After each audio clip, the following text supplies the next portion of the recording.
Johnny, 46 ans, fouillait dans la benne à ordures lorsqu'il a trouvé un sac contenant 5 millions de dollars. Il s'est enfui avec l'argent et s'est acheté un manoir et une voiture. Mais les choses ont pris une mauvaise tournure lorsque des gangsters sont arrivés sur le pas de sa porte, exigeant de récupérer leur argent. Si est plus que pourri. Johnny a grimacé de dégoût tandis que ses mains usées s'enfonçaient dans les profondeurs de la benne et en sortait un hamburger rassis et à moitié mangé. L'odeur âcre de pourriture et d'humidité émanant de la poubelle publique de City Park était nauséabonde. Mais Johnny n'était pas du genre à abandonner. En continuant à creuser, il a trouvé un étrange sac poubelle noir qui a attiré son attention. Curieux, Johnny l'a fait sortir et l'a ouvert dans l'espoir d'y trouver de la nourriture. Mais ses yeux se sont écarquillés d'horreur lorsqu'il l'a ouvert. Des liasses de billets de 100 $ bruts et intacts étaient cachés à l'intérieur du sac. Est-ce que cette chose est réelle? Johnny a regardé anxieusement autour de lui, s'assurant que personne ne l'avait vu, et s'est précipité vers un passage souterrain isolé à proximité, où il se cachait dans un coin tranquille et comptait les billets. Johnny a caché le sac rempli d'argent dans son chiffon et s'est dépêché de rejoindre son vieil ami, Billy, ancien sans-abri devenu concierge dans un café. Quoi? Tu as hérité de 5 millions de dollars? Billy a sursauté lorsque Johnny lui a montré l'argent dans un coin tranquille. Oui, mon pote. Je ne savais pas que j'avais un grand-père qui me laisserait autant d'argent. Mais Bill, je ne suis plus un sans-abri. Je suis riche. Et, mec, j'ai besoin d'une faveur de ta part. Billy s'est frotté le menton et a acquiescé. Quel genre de faveur? Je veux que tu m'aides à acheter une maison et une voiture d'ici demain. Billy a laissé échapper un petit rire. Tu dois te détendre, mec. Ce n'est pas possible. Et quelle est l'urgence? Écoute, mec. Tu sais, je suis sans abri depuis une éternité. Je n'ai pas de carte d'identité et tous les papiers dont ils ont besoin. Fais juste enregistrer cette maison à ton nom. Et tu n'as pas à le faire gratuitement, mec. Tu m'achètes la voiture et la maison, et 100 000 $ en liquide sont à toi. Pense à l'aide que ça peut t'apporter à Ellie. La fille de Billy, Ellie, âgée de 15 ans, vivait avec ses parents d'accueil parce que Billy avait été privé de ses droits parentaux il y a plusieurs années en raison de ses mauvaises conditions de vie et de son statut de sans-abri. Billy voulait l'envoyer dans un bon collège et compenser son absence dans sa vie. Et cet argent pourrait l'aider. Très bien, a dit Billy. Je connais un agent immobilier qui s'en chargera pour quelques dollars de plus. Parfait, mec. Merci. Johnny a souri à son ami. Le lendemain, Billy et Johnny ont rencontré l'agent immobilier, et Johnny était désormais propriétaire d'un manoir. L'agent immobilier a rapidement rempli les formalités et Johnny lui a donné un généreux pourboire. Les deux amis se sont ensuite rendus dans un garage de la ville pour acheter la voiture de Johnny. C'est ce que j'appelle une bête sur roue. Le rire bruyant de Johnny résonnait à travers la fenêtre ouverte alors qu'il conduisait sa nouvelle voiture et descendait la rue à toute allure. Eh, mec. Et si on fêtait ça ce soir? A demandé Johnny à Billy alors qu'il s'arrêtait devant le manoir de Johnny.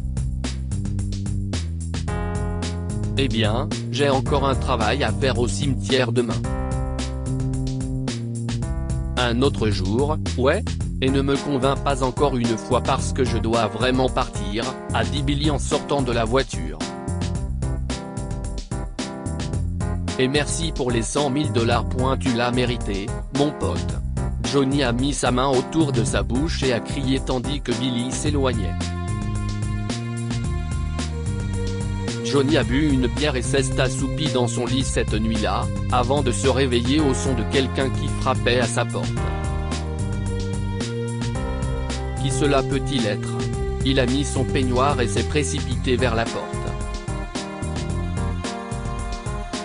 Sur le pas de la porte se tenait un groupe de 6 hommes vêtus de noir, et Johnny déglutit en les regardant de la tête aux pieds, des tatouages sur leur cou, leur visage portait des piercings. Johnny savait qu'il s'agissait de gangsters. Vous pensiez vraiment qu'on ne trouverait pas la personne qui a volé 5 millions dans la benne à ordures et qui erre dans les rues? A crié le chef de gang, donnant des frissons à Johnny. 5 millions? Je ne sais pas de quoi vous parlez, a-t-il dit en reculant d'un pas. Vous le saurez maintenant, l'homme a sorti un couteau Bowie et a fait irruption dans le manoir avec son gang. Vous vendez votre maison et votre voiture et vous nous donnez chaque centime de la vente, vous comprenez? Et oui, vous devez nous donner un petit bonus, 10% de plus, pour avoir bousillé nos plans. Oh, et le reste de l'argent que vous avez caché ici. Allez prendre cet argent. Oui, je vais le chercher. Terrifié, Johnny s'est précipité à l'étage pour récupérer l'argent, mais alors qu'il rangeait tout l'argent restant dans son sac, il a pris une décision en une fraction de seconde. Johnny a sauté par la fenêtre et s'est précipité vers la sortie aussi vite qu'il le pouvait. Il s'est arrêté dans un magasin d'occasion et s'est acheté de nouveaux vêtements. Il a ensuite couru jusqu'à un vieux motel sur l'autoroute pour y passer la nuit. J'ai besoin d'une chambre. Je n'ai pas de papier d'identité sur moi, mais je peux vous donner un bon pourboire, d'accord? Il s'est approché de l'employé du motel, haletant. Écoutez, monsieur, si est contraire à notre politique. Johnny a sorti une liasse de billets et la lui a montré, ce qui a rapidement changé les intentions de l'homme. D'accord, monsieur. Chambre 206. Deuxième à gauche en haut. Johnny a passé la nuit au motel, mais la rencontre avec les gangsters lui revenait sans cesse à l'esprit.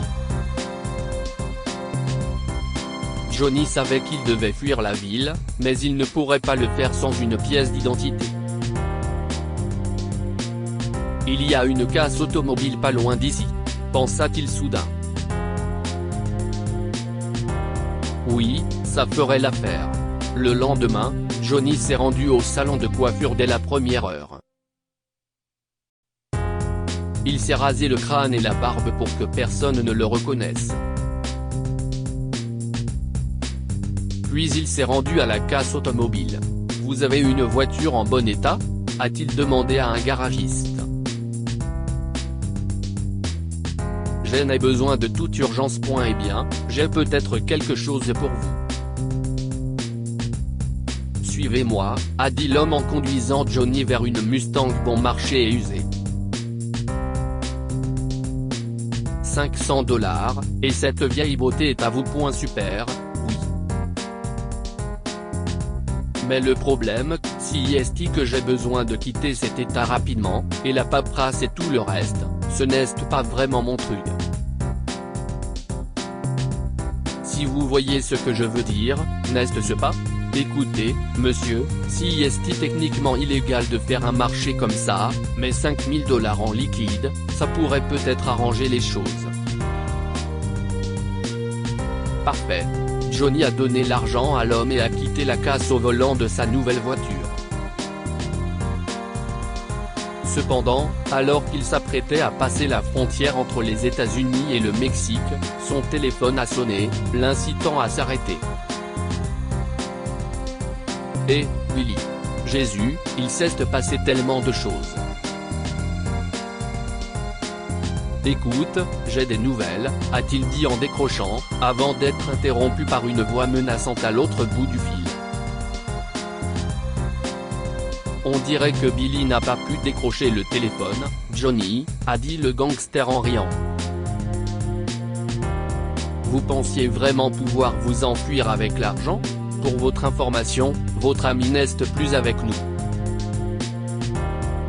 Le pauvre. Il s'est arrêté de respirer quand nous avons pointé le pistolet sur sa tempe. Mais il nous a épargné une balle. Et notre tampon, le cœur de Johnny s'est effondré. Vous avez tué Billy? Mais il n'a rien fait. Eh bien, on dirait que quelqu'un a fait enregistrer sa propriété au nom de son ami. Écoutez, Johnny Boy, on vous retrouvera même en enfer. Et vous connaîtrez le même sort que votre ami le jour où nous nous rencontrerons. Lorsque le gangster a raccroché, Johnny s'est cogné la tête contre le volant et a juré. Il savait qu'il ne pourrait pas échapper au gangster et c'est à ce moment-là qu'il a pris une décision qui a changé sa vie. Johnny a fait demi-tour et s'est dirigé vers la ville. S'arrêtant devant un magasin de farces et attrapes, il s'est approché du vendeur et lui a demandé « Avez-vous une douzaine de paquets de faux billets de 100 $? Eh bien, a souri le vendeur. Vous avez ici une douzaine de paquets de Benjamin Franklin. Mais oui, monsieur, les faux billets ne servent qu'à des fins de fantaisie, d'accord? Parfait. Oui. Je prendrai une douzaine de paquets. Johnny a acheté les faux billets, quitté le magasin et s'est rendu au foyer d'accueil d'Ellie pour la rencontrer. Il n'avait pas le courage de lui annoncer la mort de Billy, mais il n'avait pas le choix. Johnny? A demandé Ellie en ouvrant la porte. Qu'est-ce ce que vous faites là? Et où est papa? Il faut que je te parle de quelque chose, Ellie, a-t-il dit alors qu'ils entraient tous les deux à l'intérieur. Je suis désolé. Billy est décédé. Johnny a trouvé le courage de mentir. Il a eu une crise cardiaque. Il t'aimait, Ellie. Et il voulait te donner le meilleur. Oh mon Dieu, a soufflé Ellie en fondant en larmes.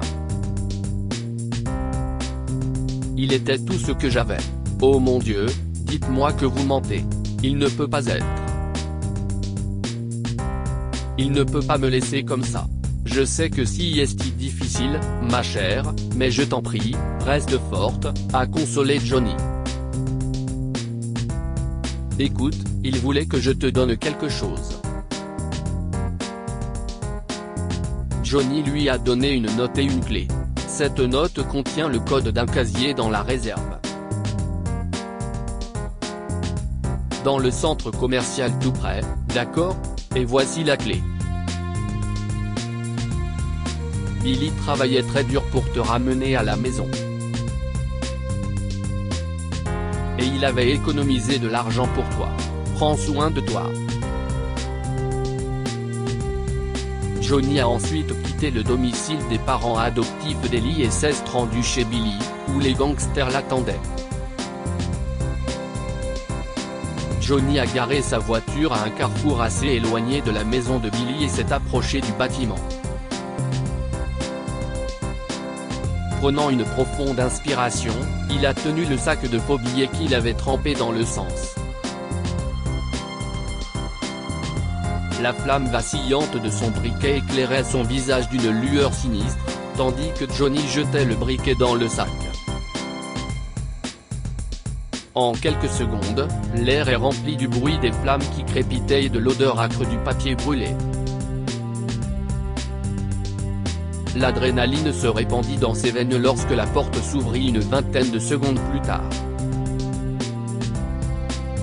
Le visage du chef du gang se tordit de choc et de colère en voyant le sac d'argent en flammes sur le pas de la porte.